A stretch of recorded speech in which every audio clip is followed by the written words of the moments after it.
Hello everyone, welcome back to my channel. ഇന്ന് ഞാൻ ഉണ്ടാക്കാൻ പോകുന്നത് ഉരുളക്കിഴങ്ങ് കറിയും പൂരിയും സേമിയ പായസവും കൂടാണ്. അതിനുവേണ്ടി ഞാനിവിടെ ആദ്യമേ എടുത്തിരിക്കുന്നത് ഒരു ഉള്ളി ഞാനിവിടെ അരിഞ്ഞു വെച്ചിട്ടുണ്ട്. ചെറുതായിട്ടരിഞ്ഞ് ഉള്ളിയാണ്. ഒരു ഏകദേശം മീഡിയം സൈസിലുള്ള ഒരു ഉള്ളി ചെറുതായിട്ട് അരിഞ്ഞു വെച്ചിട്ടുണ്ട്.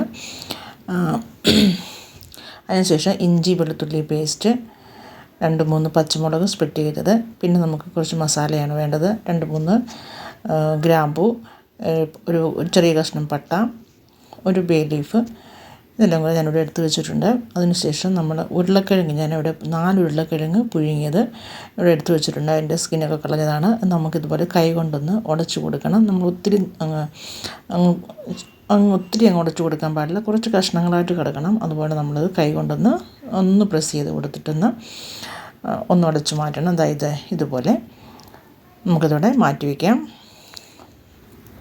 ഇനി നമുക്ക് ഒരു പാൻ അടുപ്പത്ത് വെച്ചതിന് ശേഷം നമുക്കതിനകത്തേക്ക് കുറച്ച് എണ്ണ ഒഴിച്ച് കൊടുക്കാം.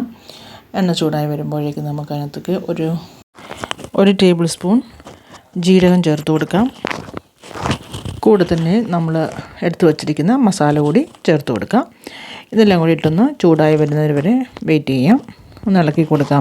നമുക്കൊന്ന് മസാല ഒന്ന് ചൂടായി വന്നതിന് ശേഷം നമുക്കതിലേക്ക് നമ്മൾ അരിഞ്ഞു വെച്ചിരിക്കുന്ന സവാള ചേർത്ത് കൊടുക്കാം. സവാള ചേർത്ത് കൊടുത്ത് അല്പസമയം ഒന്ന് വഴറ്റി കൊടുക്കാം. ചെറുതായിട്ടൊന്ന് കളർ മാറുന്നത് വരെ നമുക്കൊന്ന് വഴറ്റി കൊടുക്കണം. പച്ചമുളക് ചേർത്ത് കൊടുക്കാം. വെളുത്തുള്ളി ഇഞ്ചി പേസ്റ്റ് ചേർത്ത് കൊടുക്കാം. ഇതെല്ലാം കൂടി ചേർത്ത് കൊടുത്തതിന് ശേഷം വീണ്ടും നമുക്ക് ഇളക്കി കൊടുക്കാം. ഇഞ്ചിയുടെയും വെളുത്തുള്ളിയുടെയും പച്ചമുളകൊക്കെ ഒന്ന് മാറുന്നത് വരെ നമുക്ക് വഴറ്റി കൊടുക്കാം. ഉള്ളിയുടെ കളർ മാറി നമുക്കിനി ഇതിലേക്ക് പൊടി മസാലകളൊക്കെയാണ് ചേർത്ത് കൊടുക്കണം. 1 ടീസ്പൂൺ റെഡ് ചില്ലി പൗഡർ ചേർത്ത് കൊടുക്കാം. 1 ടീസ്പൂൺ മല്ലിപ്പൊടി ചേർത്ത് കൊടുക്കാം. 1/2 ടീസ്പൂൺ മഞ്ഞൾപ്പൊടി ചേർത്ത് കൊടുക്കാം. ചേർത്ത് കൊടുത്ത് നന്നായി നമുക്കൊന്ന് ഇളക്കി യോജിപ്പിക്കാം. അതിനുശേഷം മസാലയുടെ പച്ചമണമൊക്കെ ഇത് മാറിയതിന് ശേഷം നമുക്ക് തക്കാളിക്ക ചേർത്ത് കൊടുക്കാം. തക്കാളിക്ക ചേർത്ത് കൊടുത്ത് നല്ലപോലെ ഇളക്കി യോജിപ്പിച്ചതിന് ശേഷം ആവശ്യത്തിനുള്ള ഉപ്പും കൂടെ ചേർത്ത് കൊടുത്ത് നമുക്കിതൊന്ന് അടച്ച് വെച്ചൊന്ന് വേവിക്കണം. കുറച്ച് സമയം നമുക്കൊരു 5 മിനിറ്റോളം നമുക്ക് ഈ തക്കാളിക്കൊക്കെ വേകുന്നത് വരെ നമുക്ക് ഇതൊന്ന് അടച്ച് വെച്ച് വേവിക്കാം.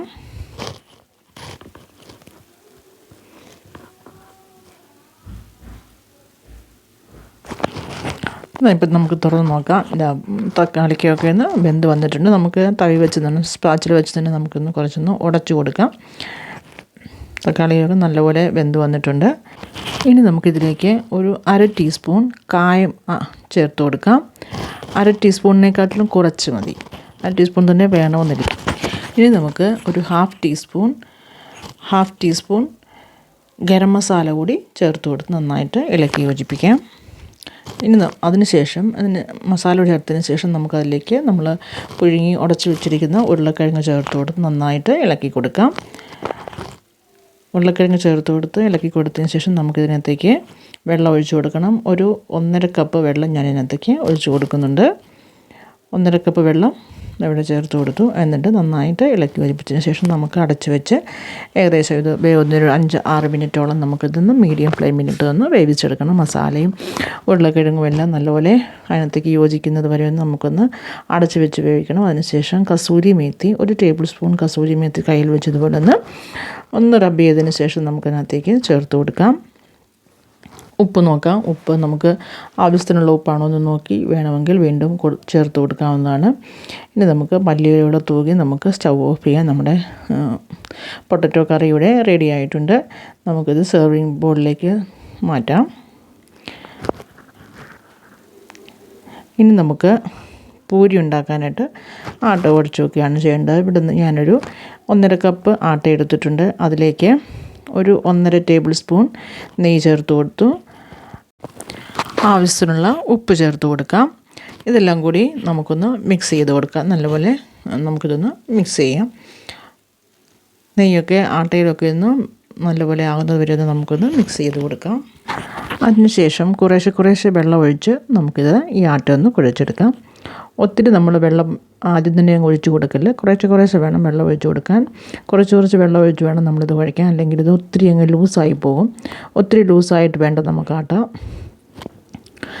ഈ പരുവത്തിൽ വേണം നമ്മളിത് കുഴച്ചെടുക്കാൻ. അതൊന്ന് കുഴച്ച് ഒന്നായതിന് ശേഷം നമുക്കിത് നമ്മുടെ കൈയുടെ പുറവശം വെച്ച് നമുക്കിതുപോലെ ഒന്ന് നല്ലതായിട്ട് പ്രസ് ചെയ്ത് നമുക്കിതൊന്ന് കുഴച്ചെടുക്കണം. ഒത്തിരി അങ്ങ് ടൈറ്റും ആകാൻ പാടില്ല, ഒത്തിരി അങ്ങ് ലൂസും ആകാൻ പാടില്ല. ഈ പരുവത്തിലായിരിക്കണം. കണ്ടോ? ഇനി നമുക്ക് ഈ സമയം കൊണ്ട് സേമിയ ഉണ്ടാക്കാം. നമ്മൾ ആട്ടയോടെ കുഴച്ച് വെച്ചതൊന്ന് സോഫ്റ്റ് ആകുന്നത് വരെ വെയിറ്റ് ചെയ്യണം. അപ്പം നമുക്ക് ആ സമയം കൊണ്ട് നമുക്ക് സേമിയ ഉണ്ടാക്കിയെടുക്കാം. ഞാനൊരു ടേബിൾ സ്പൂൺ നെയ്യ് ഒഴിച്ച് കൊടുത്തു പാനിലേക്ക്. അതിലേക്ക് ഞാൻ 1/2 കപ്പ് സേമിയാണ് എടുത്തിരിക്കുന്നത്. 1/2 കപ്പ് സേമിയ എടുത്ത് നമുക്കിതൊന്ന് റോസ്റ്റ് ചെയ്തെടുക്കാം. അല്പം ഒന്ന് ഫ്രൈ ചെയ്തെടുക്കാം. ഒന്ന് കളർ മാറി വരുമ്പോഴേക്ക് നമുക്കിത് പാനിൽ നിന്ന് മാറ്റണം. ഇപ്പോൾ ഇത് ആയിട്ടുണ്ട്. ഇനി നമുക്ക് വേറൊരു പാത്രത്തിൽ പാൽ തിളപ്പിക്കാൻ വയ്ക്കാം. ഞാനിവിടെ 1/2 ലിറ്റർ പാലാണ് എടുത്തിരിക്കുന്നത്. പാൽ തിളച്ച് വന്നതിന് ശേഷം മാത്രമേ നമുക്ക് ഇന്നത്തേക്ക് സേമിയ ഇട്ട് കൊടുക്കാവുള്ളൂ. അല്ലെങ്കിൽ പാൽ പൊട്ടിപ്പോകാനുള്ള ചാൻസ് ഉണ്ട്. അതുകൊണ്ട് നമ്മൾ പാൽ നന്നായി തിളച്ചതിന് ശേഷം മാത്രമേ ഇതിലേക്ക് സേമിയ ചേർത്ത് കൊടുക്കാവൂ. ഇപ്പോൾ ഇവിടെ പാൽ തിളച്ച് വന്നിട്ടുണ്ട്. നമുക്ക് നമ്മൾ ഫ്രൈ ചെയ്ത് വെച്ചിരിക്കുന്ന സേമിയ അതിലേക്ക് ചേർത്ത് കൊടുക്കാം. ഇളക്കി കൊടുക്കുക. ഇടയ്ക്കിടയ്ക്ക് ഇളക്കി കൊടുത്തുകൊണ്ടിരിക്കണം. അല്ലെങ്കിൽ ചിലപ്പോൾ അടിയിലൊക്കെ പിടിക്കും. അതുകൊണ്ട് നമ്മൾ ഇളക്കി കൊടുക്കണം. സേമിയ ഇട്ട് കൊടുത്തതിന് ശേഷം നല്ലതായിട്ടിത് തിളച്ച് വന്നിട്ടുണ്ട്. ഇനി നമുക്കിതിലേക്ക് ഡ്രൈ ഫ്രൂട്ട്സ് ചേർത്ത് കൊടുക്കാം.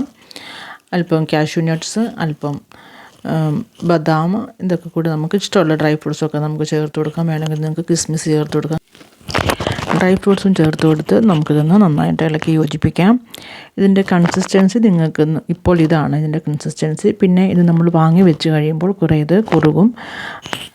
ഇനി ഇതിലേക്ക് നമുക്ക് 3-4 ഏലക്ക നന്നായി പൊടിച്ചതും കൂടെ നമുക്ക് ചേർത്ത് കൊടുത്തത് നമ്മുടെ സേമിയ ഇവിടെ റെഡി ആയിട്ടുണ്ട്. നമുക്കിനി ഇത് വാങ്ങി വയ്ക്കാം. ഈ പരുവം കണ്ടോ? ഈ പരുവത്തിൽ നമുക്കിത് വാങ്ങി വയ്ക്കാം. നമുക്കിനി ഇത് സെർവിങ് ബൗളിലേക്ക് നമുക്ക് ഷിഫ്റ്റ് ചെയ്യാവുന്നതാണ്.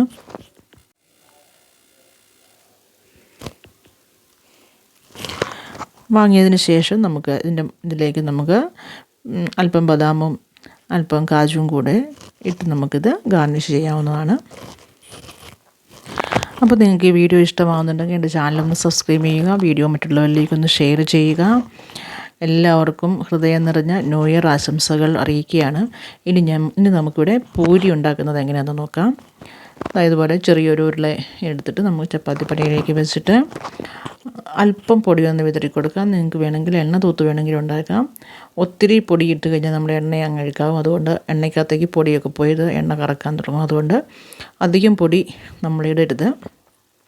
അതുകൊണ്ടാണ് പറയുന്നത് ഒത്തിരി നമ്മൾ വെള്ളം ഒഴിക്കരുതെന്ന് പൂരിക്ക് കുഴയ്ക്കുമ്പോൾ.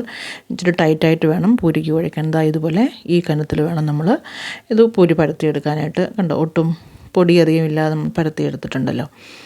ഇതാ 2-3 പൂരി ഞാൻ പരത്തിയിട്ടുണ്ട്. നമുക്കിനി ഇത് പൊള്ളിച്ചെടുക്കാം. നോക്കാം എങ്ങനെയാണത് പൊള്ളിക്കുന്നത് നോക്കാം. പൂരി നമ്മൾ എണ്ണയ്ക്കകത്തേക്ക് ഇട്ടതിന് ശേഷം അതിൻ്റെ തവി കൊണ്ട് നമുക്ക് പൂരിയുടെ മുകൾ ഭാഗത്തേക്ക് ഇതുപോലെ എണ്ണ ഇങ്ങനെ ഒന്ന് തളിച്ച് കൊടുക്കണം. അപ്പോൾ പൂരി നന്നായിട്ട് പൊള്ളി വരും. പിന്നെ നമ്മുടെ തവിയുടെ പുറകുവശം വെച്ച് നമുക്കിങ്ങനെ പ്രസ് ചെയ്ത് കൊടുക്കാം. അപ്പോഴേക്കും പൂരി നന്നായിട്ട് പൊള്ളി വരുന്നത് കാണാം. ഇതുപോലെ നമുക്ക് എല്ലാ പൂരിയും നമുക്ക് പൊള്ളിച്ചെടുക്കാവുന്നതാണ്. അപ്പോൾ നിങ്ങൾക്ക് എൻ്റെ വീഡിയോ ഇഷ്ടപ്പെട്ട് കാണുമെന്ന് വിചാരിക്കുന്നു. എല്ലാവർക്കും എൻ്റെ ന്യൂ ഇയർ ആശംസകൾ വീണ്ടും അറിയിക്കുകയാണ്. നിങ്ങളെല്ലാവരും എൻ്റെ ചാനലൊന്ന് സബ്സ്ക്രൈബ് ചെയ്യുക.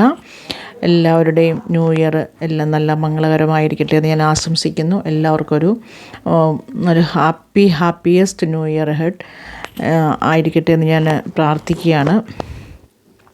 എല്ലാവരെയും ദൈവം അനുഗ്രഹിക്കട്ടെ. എൻ്റെ ഈ വീഡിയോ മറ്റുള്ളവരിലേക്കൊന്ന് ഷെയർ ചെയ്ത് കൊടുക്കുക. അതുപോലെ ഈ ന്യൂ ഇയറിന് നിങ്ങളത് ഉണ്ടാക്കി നോക്കണം.